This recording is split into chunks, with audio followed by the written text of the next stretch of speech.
a Cage Warriors event where the guy was like saying like "fuck that judge." Did you see that? I Message as didn't well see too. that.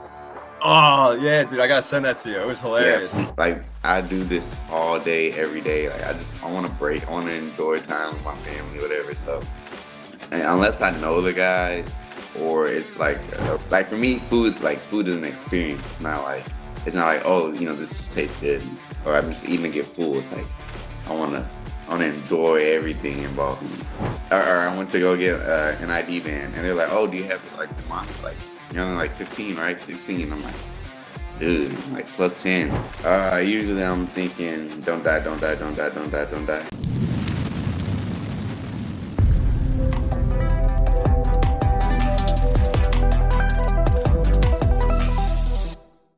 All right, guys, this is Crazy Kev here, and I'm here with Cameron Smotherman. Cameron, how we doing, my man? I'm good. How are you? I'm doing good, man. I can't complain. And Cameron, man, you got another big win under your belt. Talk us a little bit more about that win and what's maybe next for you.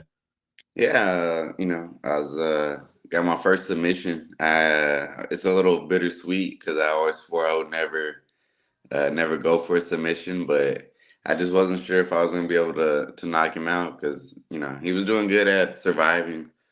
But in any case, the finish is a finish. So now I'm trying to figure out what's next.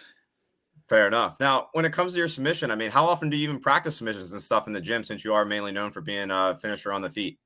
I mean, I do pretty much like next to no grappling, but I mean, no, I grapple. I grapple a little bit. I've been grappling more in the past probably year, maybe around year and a half, almost 2 years now.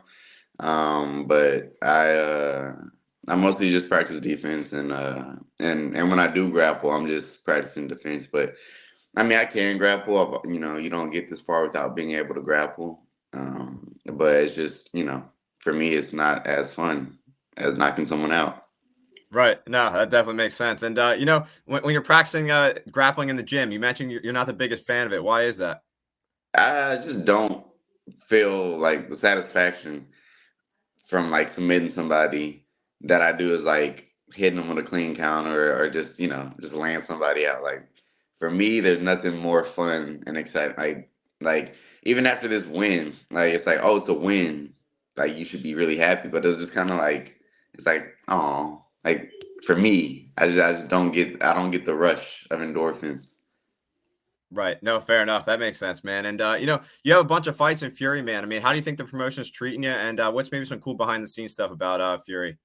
I would say, I mean, like I've grown up here, so, my first amateur fight all the way to now, and it's just kind of funny to see the difference in like recognition, I guess. It kind of feels like I'm at home almost, like Fury's my family or something along those lines. Like we're just like I know how all the process is. Everybody knows who I am, and it's another kind of bittersweet thing because I'm like that means I've kind of been here too long. But on the other hand, it's like, all right, well, at least they talk to me with respect. I mean, they talk to everybody with respect, but I do think there's like a little bump of they're more of a fan of me than some average guy. Right. No, it definitely makes sense. And obviously the UFC changing up their gloves. I mean, Fury's got some pretty sick red gloves. What do you think about those gloves? Do you like how they look? Um, I don't know. I mean, they're okay, I guess. I probably prefer to fight in the UFC gloves, but Right. that's just me. I don't know.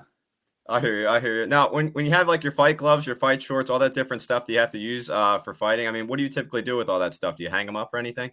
Nah, so we're not actually allowed to keep the gloves. Oh So wow. yeah, so all these fights I've had, I don't get to keep any of the gloves. And well, as far as like my fight shorts and everything, I'll probably just go train in them again, or just throw them in a closet or something. None of it's like it doesn't really mean anything to me. Okay. So what? Why do they take your gloves? What do they do with them? I think they just use them for the next fight or the next event. I Oh, don't know. really? Okay. Yeah, pretty sure it's like a cost saving thing. Okay. Okay. Fair enough. That's kind of interesting. And on your bio, man, I was just reading this on Twitter. It says you're the real Dirty Dan. Is that from Mhm. SpongeBob? I had to ask. It's exactly from SpongeBob. Nice, man. So you're a SpongeBob fan, huh? Yeah, I mean, I'm a real Dirty Dan fan too. That's right. That's right. Is that your favorite episode? Probably. No, no, probably the one where he needs water. Yeah, Or that's a on the good one. bus. No, the bus. That one kills me every time. Oh, Where he wants the candy bar. yeah, yeah. Yeah, that one Yep. kills me. You ever see that one where they're, like, cursing and stuff? I think it's, like, Sailor Mouth or something. Oh Or, like, yeah, yeah. dude, I love that one. That's my favorite one, Mhm. hands down. Yeah, Yeah. SpongeBob. I was actually like, I didn't like it as a kid, but as an adult, it's hilarious now. Yeah, no, 100%. I definitely hear you there. And as a kid, you also mentioned you used to do a little bit of like football, baseball, soccer, all that little stuff. I mean, how Mhm. come as you got older, you kind of got away from doing that stuff? Well, because I always hated playing them as a kid. Like I played them, and so that's probably how I learned how to, be athletic. But I've just always hated team sports. Like it just wasn't fun. Like I don't know. I just felt like I was doing it because everybody else was doing it. But like I don't. I can't think of a time where like I was like, wow, this is so much fun, or I'm having a blast doing this. It's just like I was just doing it. Fair enough. Now, do you watch any sports or anything like that on TV during your free time? Nope, zero Nothing. Okay. sports. It makes it so hard to talk to people. They're like, oh, what do you think about the Stros and this? And I'm like, I don't know. I can't name a single player. Fair enough. Now, do you watch MMA during your free time and stuff on TV, like UFC or anything?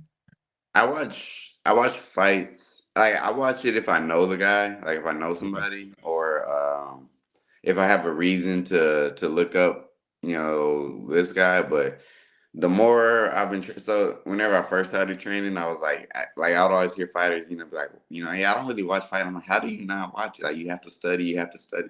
But now I've turned into that guy that I'm like I do this all day, every day. Like I want to break, I want to enjoy time with my family, whatever. So. And unless I know the guys or it's like a really interesting matchup, in my opinion, I'm pretty much never watching fights anymore. I watch boxing though. I love boxing.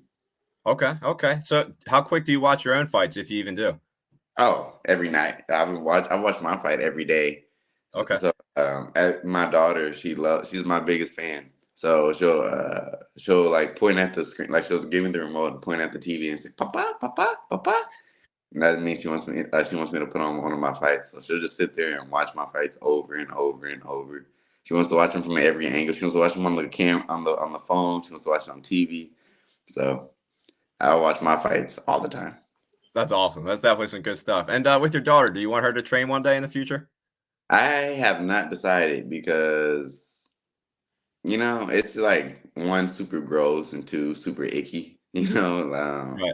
But I mean, I'll for sure, teach her some things, but I don't know if I'll have her do like actual classes and really train. I should probably do some jujitsu maybe one day, just so she can know how to protect herself a little bit. And of course, she's gonna hit pads with me. So if any girl tries to step to her or a guy, she can put the paws on him. There you go. No, that's definitely important, man. I definitely like that. And after your fights and stuff, I mean, what's the conversation like with your family after a win? I mean, what do you kind of talk about after you get that big win? Usually like what y'all want to eat. You want to eat something like food is like 60% of my life. So, but we really don't like go into like super super detail. Like, usually they want to watch the fight one more time because they're like, we were too stressed out, we couldn't really pay attention. So we'll watch the fight one time, and then maybe they'll be like, oh, what were you thinking here? But other than that, it's like pretty much we're going on to life, and yeah. Fair enough. Fair enough. And when it comes to food, I mean, do you make any food yourself? Yeah, I'm a pretty good cook. But like for me, I like eating out. Okay. But if I'm gonna eat out, I want to get things that are kind of too complicated to cook for me. Like I can like make I can cook really well, but like certain things like Indian food or Cuban food, like something where it's like I don't have a lot of experience with Indian people or Cuban people, so like I'd rather go out to eat that and have that whole experience of just eating. Like for me, food is an experience. It's not like oh this just tastes good or I'm just eating to get full. It's like I wanna I wanna enjoy everything involved in it. Yeah, no, that definitely makes sense, my man. And with your nickname, the Babyface Killer, do you think you're ever gonna have to change that one day in the future or no? Um, I'll leave that to the people if I stop looking like a baby. But as far as right now, even what was it like a week before my fight or something? When I was in the hospital, I was like, or I went to go get an ID band, and they're like, "Oh, do you have like your mom? Like you're only like 15, right? 16?" I'm like, "Dude, I'm like plus 10." So That's I think I messed got up, man. yeah. So when it comes to like your face stuff, I mean, how often do you shave? Does like the mustache or anything grow at all? I get a mustache, and I feel like that's pretty big boy of me. I got my mustache, and then I get a little chin hair. But yeah, no, I literally like all the time I get 15, 16, sometimes 14, which I feel like is just disrespectful. But yeah, if I'm lucky, like maybe 17. That's insane, man. So if you were to let like your mustache or maybe even your beard grow, like how long do you think it would maybe take you to get like a mustache or a beard? Yeah, I mean this is it. I don't That's shave. it. Yeah, You don't shave. I don't You don't shave. shave at all. That's No. crazy. Yeah. Wow. This is just it's just who I am. Well, lucky you, dude. Like I said, I wish I could be that way, honestly, man. And I was curious as well too. I mean, obviously, you're a beast in the cage, but did you have any street fights or anything like that growing up? I mean, yeah, probably. I mean, I don't know if it's the average amount, or I don't know how much is average, but yeah, I mean, every now and then we would, get into fights, whatever, or what we do a lot of slap box. So it's like, don't make a fist, but did a lot of that. But I wouldn't say I was like just going crazy, crazy fighting, but I mean, you know, I I had like more than a couple. All right, fair enough. And with you doing that slap boxing, I mean, what do you think about power slap, man? Have you seen that? I haven't. I know what it is, but I didn't. I mean, I don't know what I'm supposed to be. That it just seems dumb to me. But yeah, I don't get it. Honestly, I really don't get it. I hear you. No, I definitely hear you there, man. And there was a good quote. I hope I'm not butchering it, but I believe you said it was comparison is the thief of joy. I was Mhm. curious where you heard that quote from because I thought it was a pretty awesome one. I'm sure I heard like it was a long time, but I remember that Yeah. quote from when I was like a kid or something. Okay. And it's just one of those quotes that stuck with me. And there's like a lot of people that are jealous, and especially like on the local scene. Like you run into it. I'm sure it's everywhere in life, actually, but there's a lot of people who just seem jealous. I'm like, well, like, why are you jealous? You like, I don't know. I feel like just being jealous is a waste of time. Like, it's not going to get you anywhere. So you might as well just focus on you. Yeah. No, I definitely think that's important. I definitely think that's a good message. And speaking about these people online, man, I mean, there's some people that always try to bash you and stuff. I mean, what's maybe some of your favorite like online comments that you might have got? I don't know. I think the ones that are like the most amusing to me are the guys that be like, are just the ones that be like, I flat out suck. I'm like, dang, like it's not even a reason. It's just like, nah, he's just garbage. Like the ones that are like really going or like I don't really ever see any of them like breaking me down. They just say I suck, and I'm like, you know what? I respect it. It's Yeah. just it's just like those are the ones that are the most funny. Yeah, no, I definitely agree. I definitely think some people are nutty online. And man, when it comes to like interviews and stuff with like other fighters, like maybe your opponents, do you happen to watch them? And if so, what are you kind of listening for when you're watching these other interviews? I've done it a few times, but usually I like to hear what they think is gonna happen, or like I'm really looking for if they're gonna start talking trash. I've been waiting. I'm waiting to go in on somebody, but nobody ever like says anything like that could be considered trash talking. So because I'm a mean person, so I would love to have that kind of back and forth. But yeah, usually I'm just listening for what they think is gonna happen. Just Yeah. you know what? I'm just looking for stuff to make me laugh. That's it. Okay. Okay. Fair enough. And when we first got on our first interview, you mentioned like you were trashing the judges, and then I believe there was a Cage Warriors event where the guy was like saying like "fuck that judge." Did you see that I message as didn't well see too? that. Oh yeah, dude, I gotta send that to you. It was Yeah, hilarious. please do. Yeah, my Yeah. trendsetter. Yeah, you definitely are. I thought about you right away after that happened. He took his mouthpiece out and like got real close to the camera and said it. I gotta send it to you. It's Oh hilarious. yeah, please do.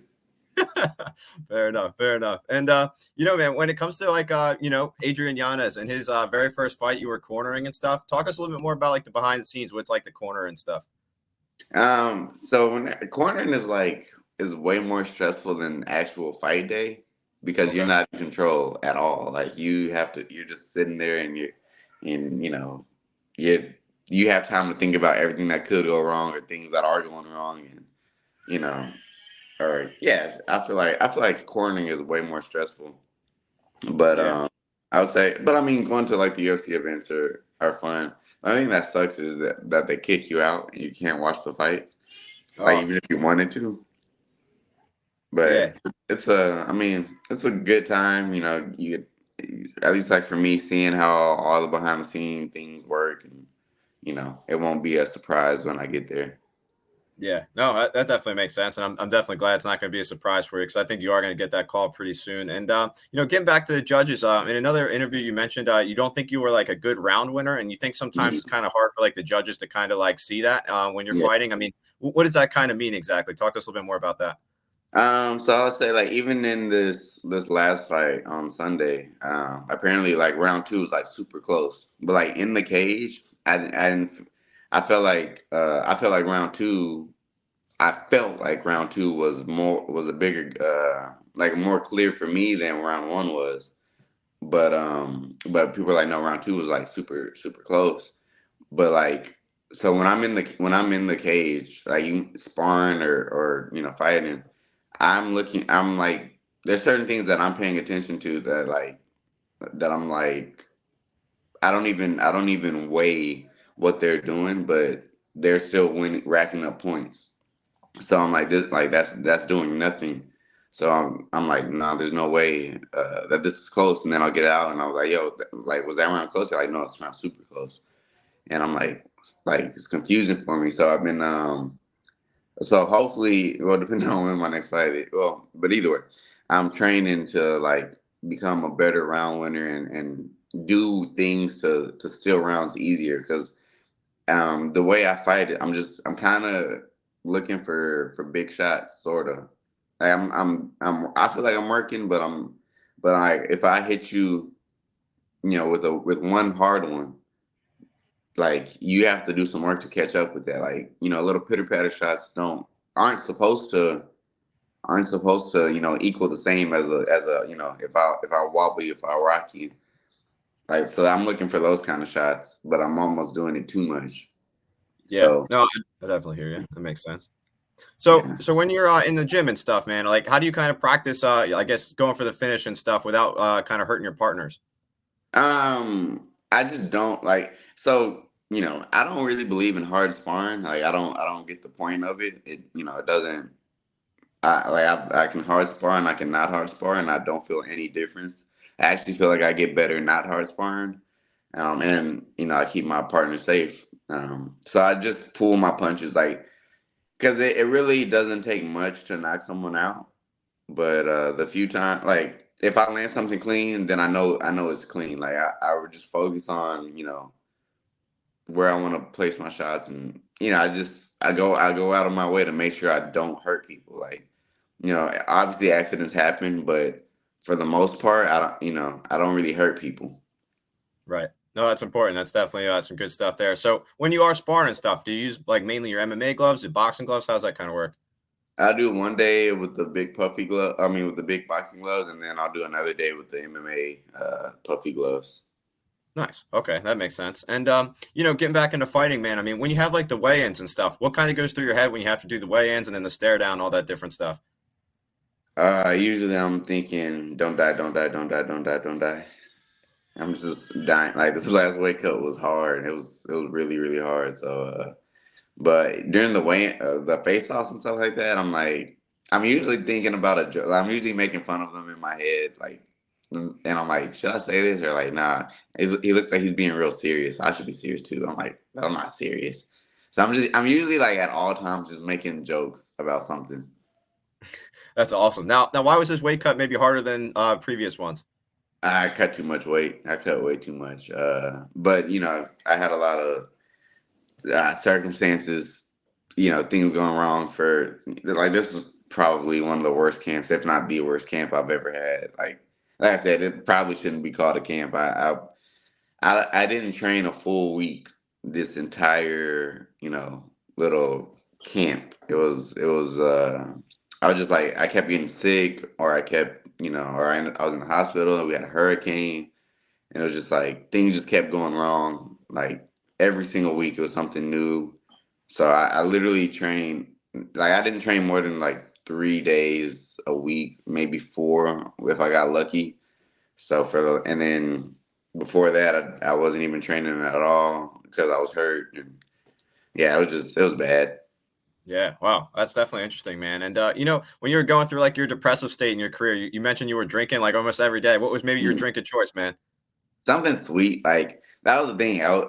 Like I wasn't like drinking to the point where I was like, like shit faced, and I'm just like, I don't know where I'm at. It's just like, Yeah, I'm gonna have another drink. Just have a drink. Just like maintaining like a little tipsy. I wasn't like drinking like just cake, bottle after bottle, but maybe like I would drink a what do they call like a wine cooler, like maybe like three of those or just something sweet, And that's the other thing in my head, like when you're an alcoholic, it's like you're getting like a bottle of tequila and just pounding it straight or something. I'm like, I wasn't doing that, so I was all right. But then I thought about it and I was like, well, I was doing this every single day, like to the point where I could go and I could train, like be drunk, but train just fine. Like, I'm like, oh, this is I was a functional alcoholic. right. Wow. Okay. So now like now that you're in like a better state and stuff, do you still drink after a win or anything like that? I had some drinks this week, but I'm probably done now. Like it for me. That's the thing. I don't drink to get drunk. I drink because they taste good. But but I don't like how it makes my stomach feel. Like it gives me like the runs or something. I don't know. It's just I don't I think. hear you there. No, I definitely hear you there, my man. And after a win, I mean, you mentioned like food is maybe your first thing you like to go to. So after this win, what were you eating? Oh man, there's this Mexican seafood restaurant here that I love. It's called Vida Mariscos, and yeah, I had some ceviche and some enchiladas and some like just I was going crazy. It was amazing. Yeah. It definitely sounds awesome, man. And getting back in interviews when you're watching them and stuff. I mean, is there any like dumb questions where you're like, man, like I wish these interviewers would stop asking this question and maybe ask like something different? If so, what's maybe a good question? Maybe ask you or somebody else. I hate whenever interviewers are like, "Hey, you think interviewers should ask you certain questions?" Or not? I'm just kidding. No, I can't think of something off the top of my head. The only interviewer, the only time I get annoyed in interviews is whenever they don't know like who I am, or like they're like yeah, like they just didn't do any like research, or just like basic Google search. You know what I mean? Like I'm not saying you have to Yeah. like go deep dive through everything, but like you're like, oh, so you're fighting for Fury, right? Okay. Against what's his name? Oh, okay. Do you know anything about? I'm like, dang, like, do you? Um, but like, but that's probably the only thing that where it's just like it just kind of feels like disrespectful. Where they don't know anything about me or any like you don't know how to say my name. Like I'm like, okay, why are we even doing this then? Yeah, no, I hear you there. I mean, sometimes some people's names gets pretty hard. Like I'll like practice it a couple times, and I'll still mess it Mm. up. I'll be like watching it back, be like, "Damn, dude, I can't believe I did that." So, but like behind the scenes, man, I'm always like trying to research like you guys, like putting up like notes, all different kinds of crazy stuff. But I definitely thought it was interesting with some of these guys. I'm like, "Geez, that's kind of nutty." But Yeah. yeah, man. Hey, Cameron, it's been awesome talking to you, my man. You're always a good dude. And what's maybe your final message out there for the fans watching this video? Keep on hating if you're gonna hate. If you're mad, stay mad. But if you're on a ride, let's ride. That's right. And I hope Sean Shelby and those guys heard your message and give you the call soon, my man. You're always an exciting fighter and awesome on the mic. And thank you so much for taking the time once again to come back on the show. Thank you for having me. You're the man. All right, man. Enjoy the rest of your day. Thank you again. You too.